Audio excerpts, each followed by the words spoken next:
Good evening, everyone, and thank you for coming to our live chat. This is David Johnson, and I'm fortunate to be in the presence of Mr. Neftali T. Bryant. Neftali T. Bryant is an alumnus of St. Philip's College and currently serves in the Office of Records and Registration. He helps students seek scholarships to accomplish what is his own mantra, which is bridging the gap between education and career success. He believes that helping students obtain scholarships that allow them to follow their dreams fulfills his own dreams.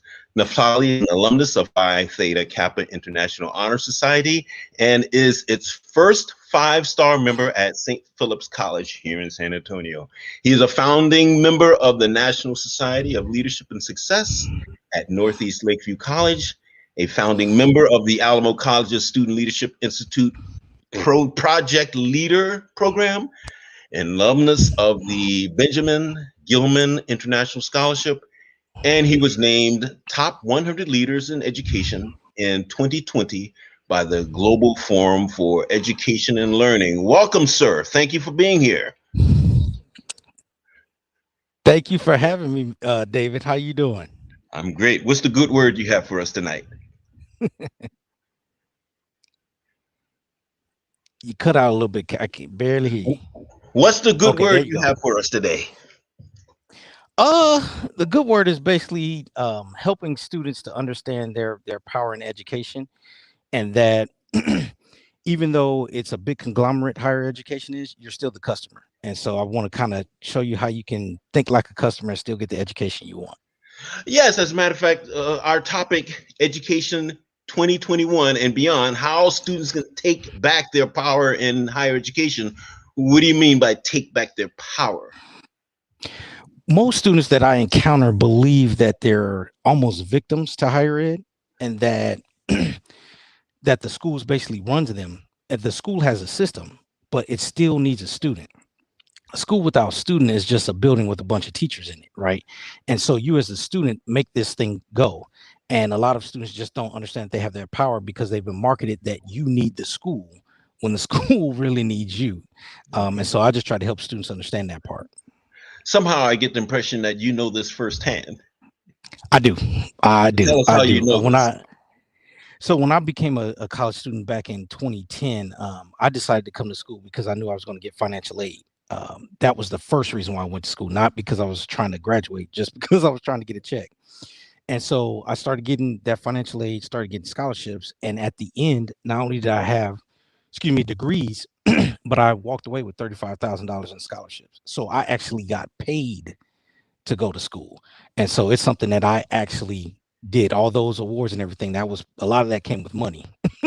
And so because I know it, it's something that I want to help students with. I see. So you, in a sense, paved a route for students to use right now.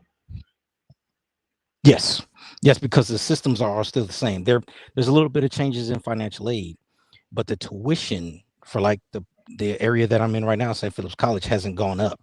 And so because financial aid pays you more, depending on how you do it with tuition and books, you add scholarships on top of that, that's all your money. So it's something that students could do today. And I just finished getting out of school in 2015. So I'm not like, 30 years removed from the game. I'm only a couple of years. So it's still fresh in your mind. Oh, yes. Yeah. And I work at the college. So even every day I walk up here, I still think about the game that I played. So yeah, it's fresh on my mind. So I guess if I were to ask a question, what is your why? You have a ready answer.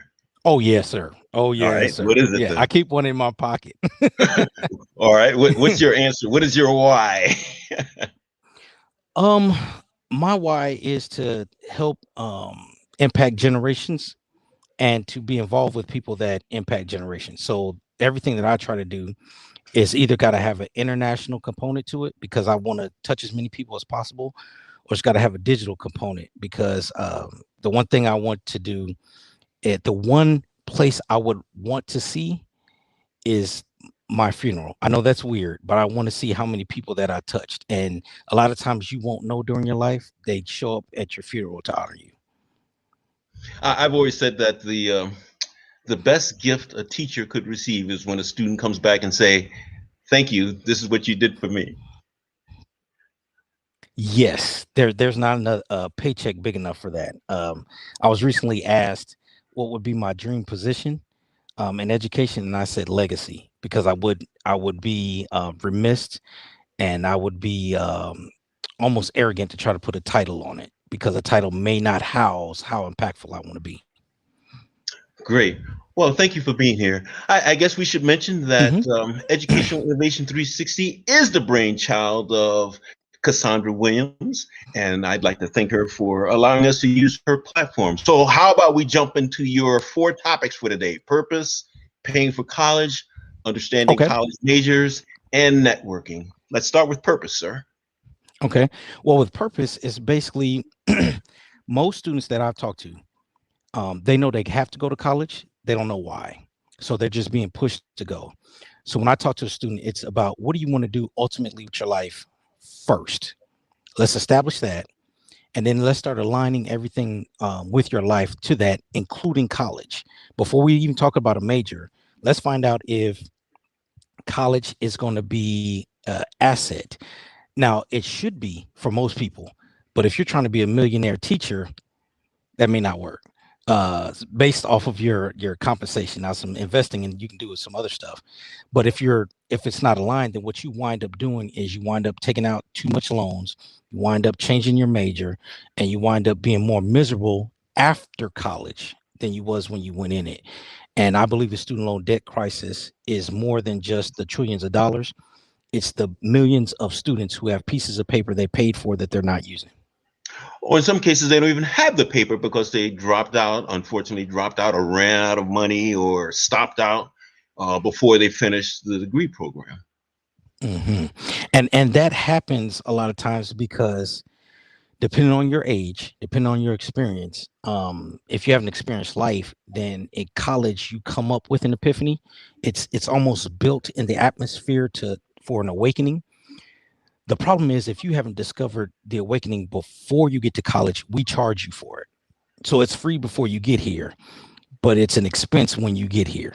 And so if you can do that beforehand, then a lot of those roadblocks, a lot of those, especially financial, you can curb as long as you do it before school. Now, if you go into a cheaper school, it may not be as bad, but it's Mhm. still always best to start everything that you're doing with the why you're doing it.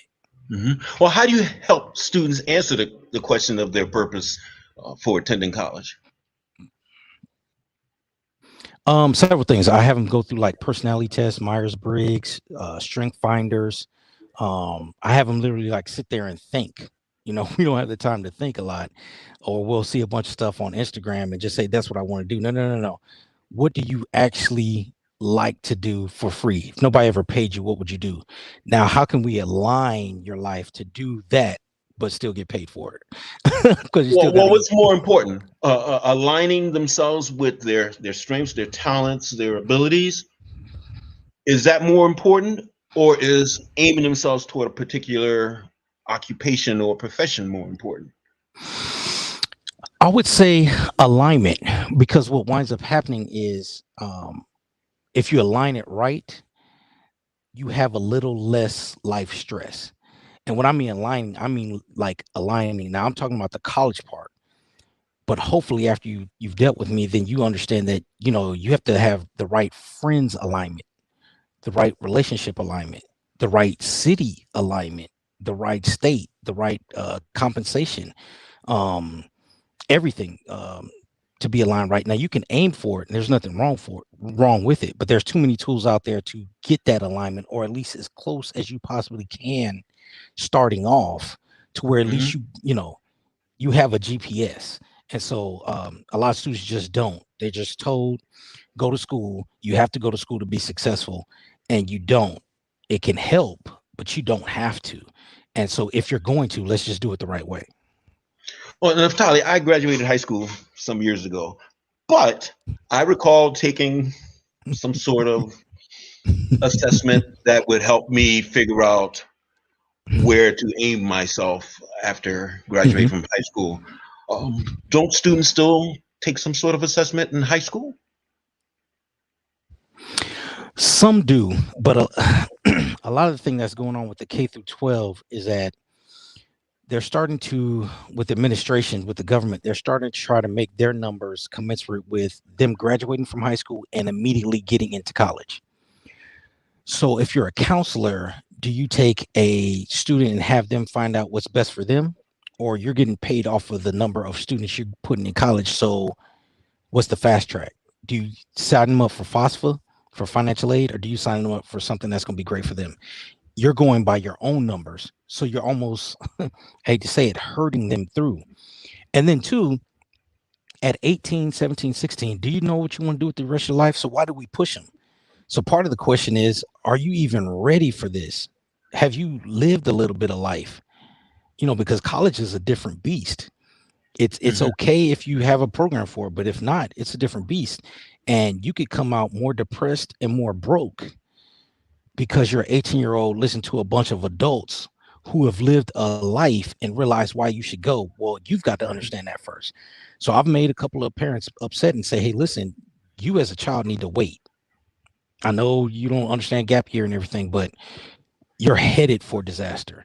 And the only person that's going to pay for it, unfortunately, is the student, because you're the one with the student loan debt, not your parents. But sometimes we lose students when they take a gap year. They lose momentum. They do. They do. The good thing, though, is if you have learned or can learn to be a lifelong learner, there's different ways to learn what you need to learn without going to college. I know that's bad for administrators and everything else, but there are alternatives. People may not like YouTube, but there's a lot of professors coming on YouTube teaching their lessons. Right. There's a possibility where you could do something called audit a class, where you're sitting in the class taking it, but you're not paying for it or getting a grade. So there's different strategies for you to do it. The idea, though, is what's best for you, the individual student. All systems are made for the masses, but the masses are not paying this bill. The student is. But not probably. I'm just reading. I'm just understanding right now that there are a lot of businesses that are willing to forego a higher education degree in exchange for skills. And students or people are getting those micro credentials, and they're getting other ways of demonstrating that they have the skills and the wherewithal to do a job, but not necessarily a higher education degree. That is happening. As a matter of fact, I'm actually taking the Google Project Management certificate myself.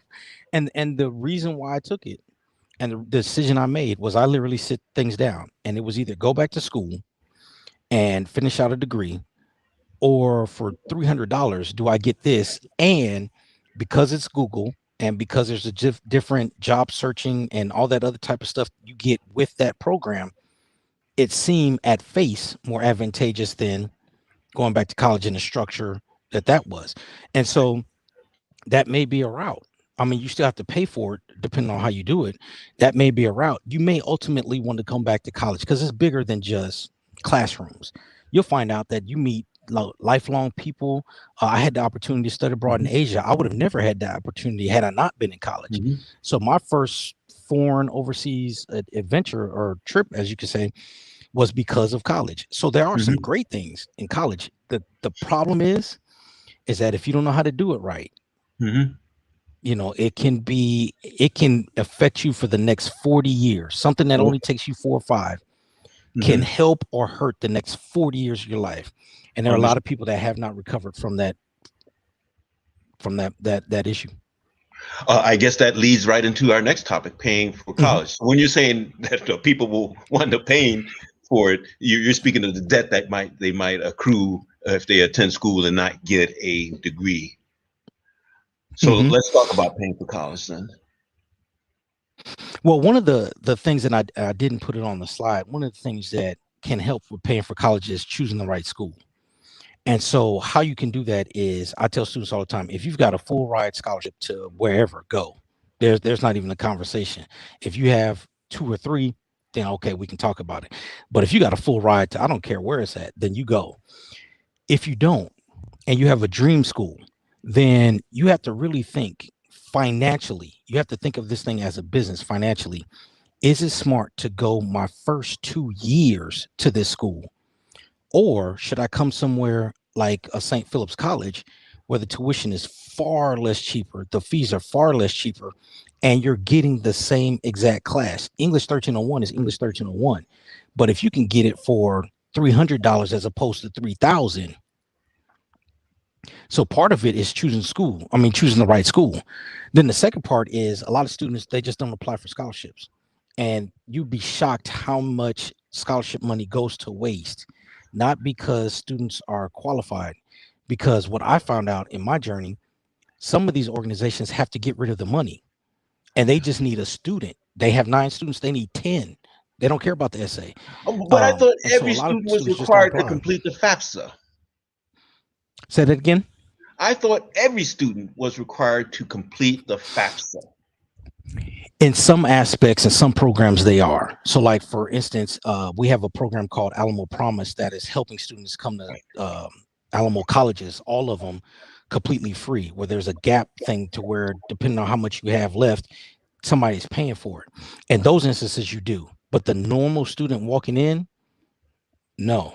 As long as we get as a college your bill, however that gets paid is how we'll take it. So do you have to apply for financial aid to get into school? No. Is it wise? Yes. Interesting. And then you mentioned that the organizations need to donate. Are you meaning that they need to do so for tax purposes or because their particular mission? For example, I know HEB has its own foundation and they support a lot of things. HEB, as a matter of fact, is an excellent corporate citizen. So precisely what do you mean about they need to do something with that money?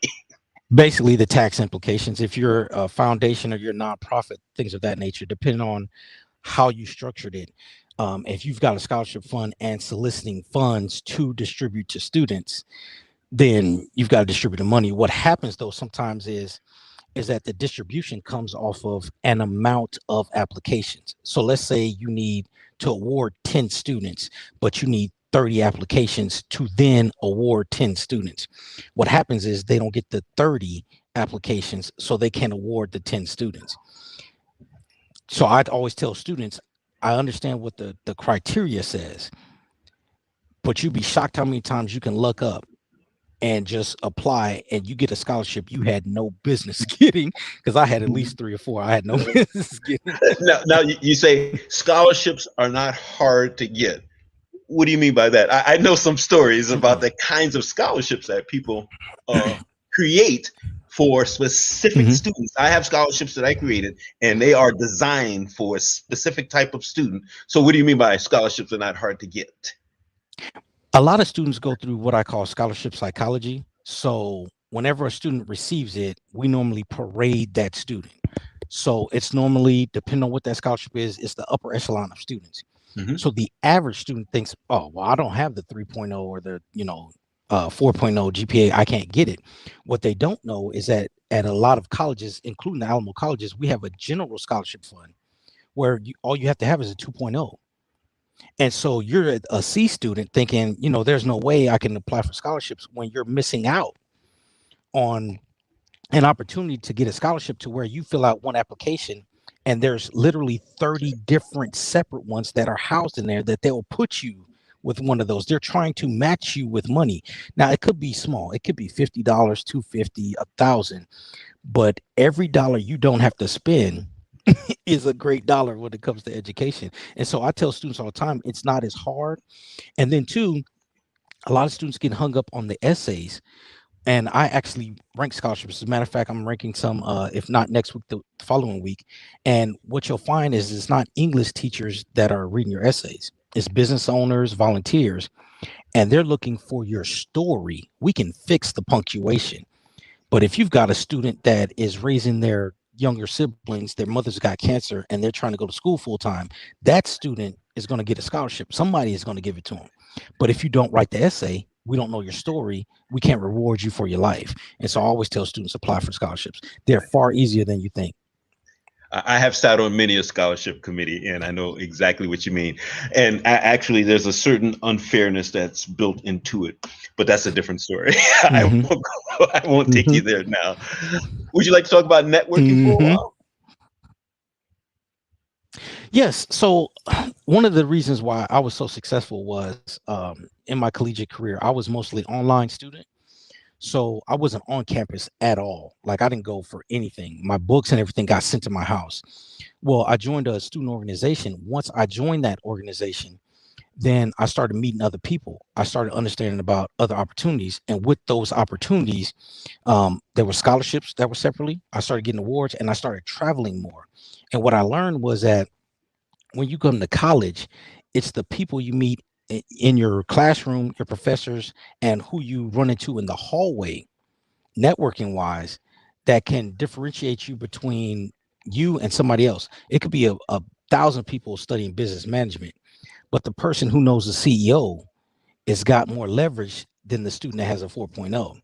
It's not taught to you, but that's how it works. I say it like this: metal doesn't grease metal, a person does. So a person is always going to grease the wheel. And if you don't know the person greasing the wheel, then you may get through it, but you're going to come through with cuts and scrapes and flames and all that type of stuff because you didn't know the right people. I had an opportunity to go to Yale. The Alamo College sent us, and I was there at Yale, one of the greatest universities in the world. And I had networked with the guy before I got there. I said, "Why did you come to Yale?" He said, "You come to Yale for the people and the students that go to Yale, not because of the college. Because when you get ready to start moving outside of college, what greater network would there be than to have the CEO of IBM's daughter that you know, and you want to work at IBM? How are you going to get the job? Because your resume was great? Because you can hand it to this to the CEO." And so that's how it works. I call it human capital. And the more of that you have, the less money you have to spend. Uh, I have a different definition or understanding Okay. of human capital. Okay. And you and I both are examples of human capital. Human capital is an investment in a human as opposed to a business or a thing. So, as we were Hmm. saying earlier, the best reward a teacher can give is when a student comes back 20 years later and says, thank you for investing in me."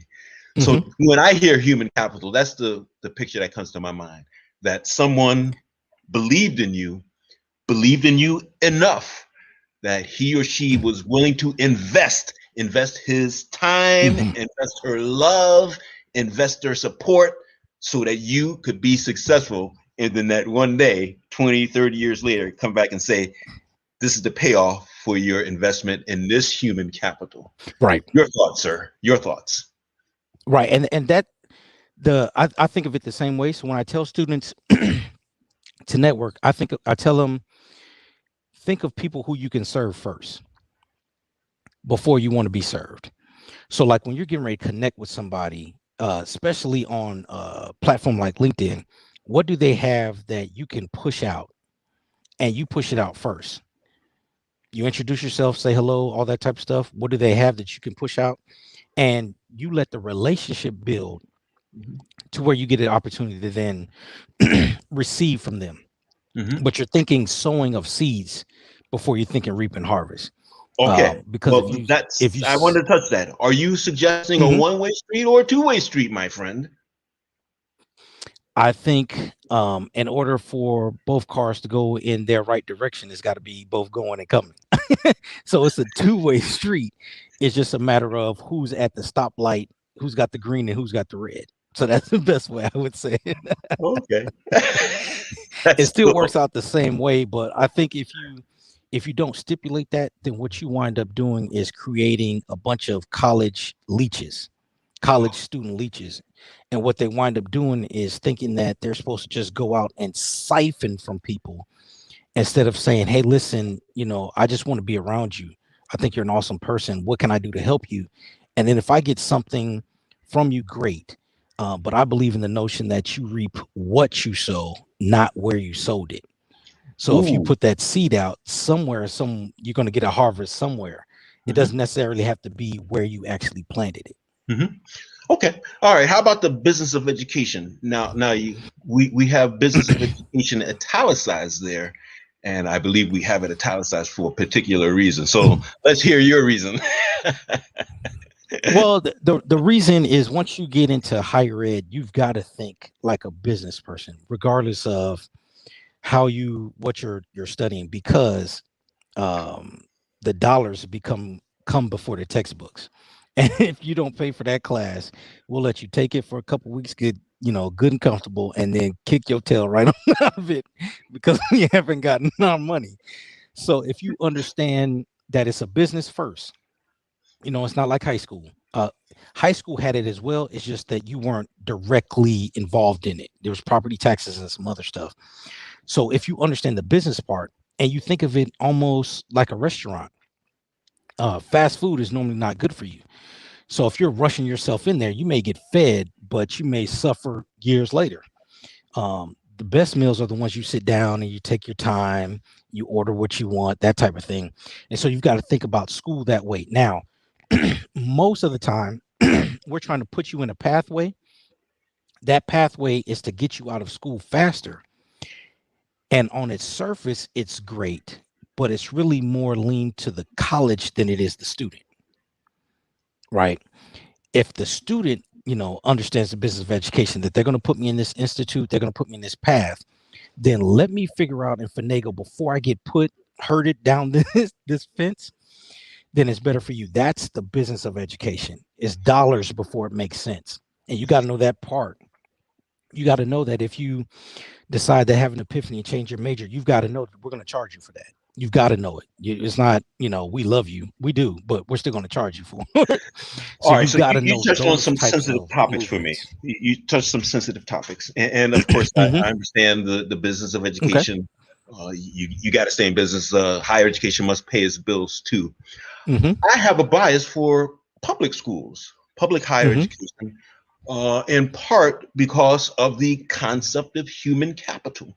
We build a city, we build a community, we build a state, we build a country by investing in people. You invested in me, I became an educator as a result of that, and I'm able to give more to other people. So I have a bias toward public education because it serves the public. Your thoughts? I've only dealt with publics, so on its face, I have a bias to public. I think it's a little bit easier to navigate. I think it's easier to transfer credits if you decide to leave or go to another school. So I'm a little bit more biased to public. If you're private, just know what you're doing. Know what the extra, because a lot of times, especially like schools that have like a religious base, there may be some religious classes that are required for you to take. So things of that nature, be aware of those. But I think they're both great. It's just what's best for you. But I'm a little bit more biased to public as well. Oh, well, my friend, there's so much that we can continue to discuss and debate and question and debate and fight. But unfortunately, there's only so much time. So what would be the takeaway you have from our conversation? The biggest takeaway is just line your life up from your quote unquote death day to your birthday, and life alignment, purpose alignment will help you not waste as much time or as much money. So live on purpose would be my takeaway. Okay, great. And do you have a call for action, a call to action? Oh, yes. Basically, just follow me on my different social media, Facebook, Twitter, and LinkedIn, and check out my website, sparkeduniversity.org, and just contact me if you need help with your student, or if you're a parent, that wants to go back to school, you have no idea what you're doing. Just give me a call or hit me up. Great. Well, it's been wonderful having you here as our guest. Naftali T. Bryant, Student Success Specialist at St. Philip's College, Alamo Colleges District, San Antonio, Texas. And again, thanks to Cassandra Williams and Educational Innovation 360 for making this platform available to us. And my friend, have a wonderful evening. I'm David Johnson from Transform Education. See you later, my friend. Thank you. Thank you for having me. My pleasure, sir. My pleasure.